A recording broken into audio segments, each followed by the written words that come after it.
Learned that my 10 out of 10 partner does drugs to me nightly. I've always been a high-energy person, but after 4 hours of sleep has been a real challenge for me recently. I wake up feeling like a bus has hit me, and getting out of bed is like pulling teeth. The doctor says I'm fine, but I might be stressed. The only new change is that my boyfriend Steven moved in with me, and now we're sharing a bed for the first time.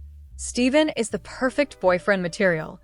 He makes me chamomile tea every night like a gentleman, but I still feel more dead than alive.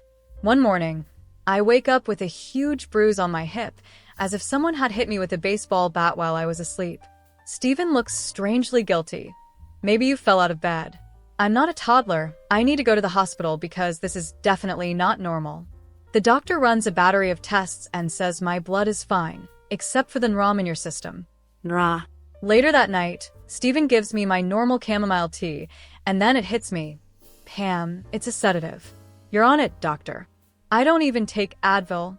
Act cool and grin. Steven's been giving me drugs. I'm laying in bed, thinking whether he's drugging me to sell my kidneys on the underground market. The next day, I'll decide whether to catch him in the ACT. Dump the tea in the sink while he's not looking.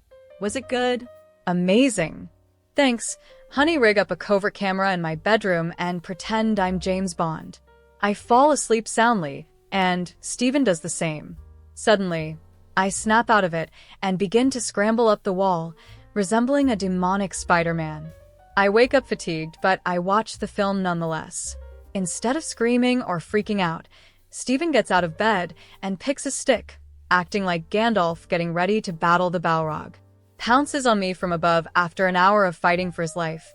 Steven finally puts me back on the bed and cuffs me like he's done it 1,000 times. The marks on my wrists make sense. When Steven gets home, I lose it. Why didn't you warn me that I become a monster at night? He shrugs as if it's no big deal. I thought you knew you'd been drugging me to make it easier. You're scary even when you're not sedated. Why are you still with me? Hey, my ex was worse. She threw knives at me. You're manageable, right? Become a possessed creeper on the wall. As the sun sets, Steven's despite being a girlfriend by day. I'm doing all right.